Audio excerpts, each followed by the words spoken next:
अध्याय 6। पिरामिड बनाना। Building pyramids. कल्पना कीजिए, आप मिस्र के रेगिस्तान में खड़े हैं।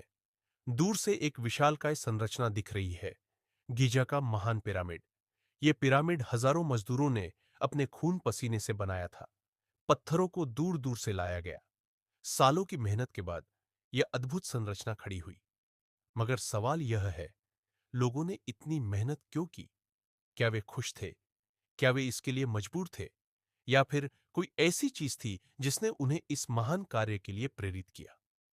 यह अध्याय यही समझने की कोशिश करेगा कि कैसे इंसानों ने खुद को बड़े साम्राज्यों और व्यवस्थाओं में बांध लिया। कृषि ने समाज को बदला।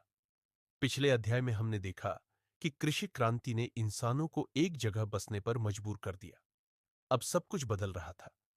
पहले इंसान छोटे समूहों में रहते थे, अब वे गांवों और शहरों में बस गए। पहले हर कोई समान था, अब कुछ लोग राजा और कुछ गुलाम बन गए। पहले इंसान स्वतंत्र थे, अब वे विशाल साम्राज्यों का हिस्सा बन गए। और यही से शुरू हुआ सभ्यता, साम्राज्य और श्रम का युग। आपको यह करना होगा, क्योंकि भगवान यही चाहते हैं। प्राचीन मिस्र, मेसोपोटामिया, भारत और चीन में बड़े बड़े साम्राज्य बने। अब सवाल यह था कि इतने बड़े समाज को एकजुट कैसे रखा जाए। उत्तर था कहानियां और विश्वास। लोगों को यह विश्वास दिलाया गया कि राजा कोई साधारण इंसान नहीं, बल्कि भगवान का प्रतिनिधि है। यदि तुम अच्छे कर्म करोगे तो मरने के बाद तुम्हें स्वर्ग मिलेगा।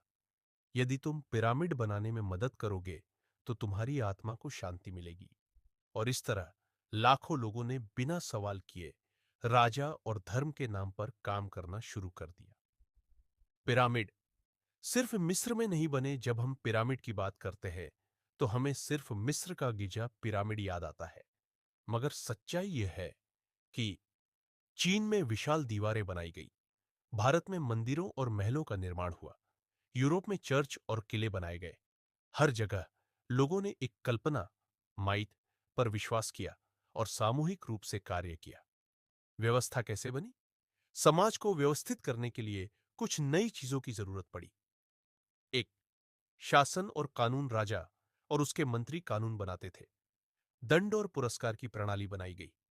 दो, लिपि और लेखन। शासन को चलाने के लिए पहली बार लेखन का आविष्कार हुआ। कर वसूली और व्यापार को नियंत्रित करने के लिए दस्तावेज तैयार किए जाने लगे। 3, धर्म और नैतिकता। लोगों को नियंत्रित करने के लिए धार्मिक कहानियां बनाई गई। उन्हें यह सिखाया गया कि राजा की आज्ञा मानना ही धर्म है। और इस तरह एक नई दुनिया बनी, जहां कुछ लोग शासक थे और बाकी लोग शासित। लोगों ने विद्रोह क्यों नहीं किया? अब आप सोच रहे होंगे कि अगर लोगों को जबरदस्ती काम पर लगाया गया तो उन्होंने विद्रोह क्यों नहीं किया? उत्तर है, क्योंकि उन्हें यह लगने लगा था कि यही उनका भाग्य है। लोगों को बचपन से ही सिखाया गया कि राजा को भगवान ने चुना है। तुम्हारा कर्तव्य है कि तुम उसके आदेश मानो।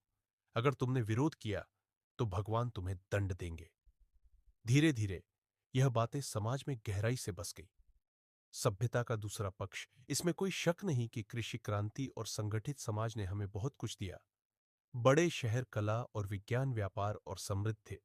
लेकिन इसने हमें बहुत कुछ छीन भी लिया। स्वतंत्रता, समानता, सरल और खुशहाल जीवन। हमने खुद को पिरामिड जैसी व्यवस्थाओं में बांध लिया। अब हमारे पास कोई दूसरा रास्ता नहीं था। क्या हम सच में आगे बढ़े? आज हम बड़े शहरों में रहते हैं, हमारे पास बड़ी बड़ी इमारतें हैं। हम कहते हैं कि हमने तरक्की कर ली है। मगर अगर एक शिकारी खानाबदोश हमें देखे तो वह क्या कहेगा? तुम खुद को आजाद समझते हो, मगर असल में तुमने खुद को सोने की जंजीरों में बांध लिया है। अगला अध्याय, यादों का बोझ। अब हम जानेंगे कि जैसे जैसे सभ्यता बढ़ी, हमारे दिमाग पर कितनी बड़ी जिम्मेदारी आ गई। क्या हम इतने बड़े समाज को संभालने के लिए तैयार थे, या फिर हमने अपनी सोचने समझने की क्षमता से ज्यादा बोझ उठा लिया?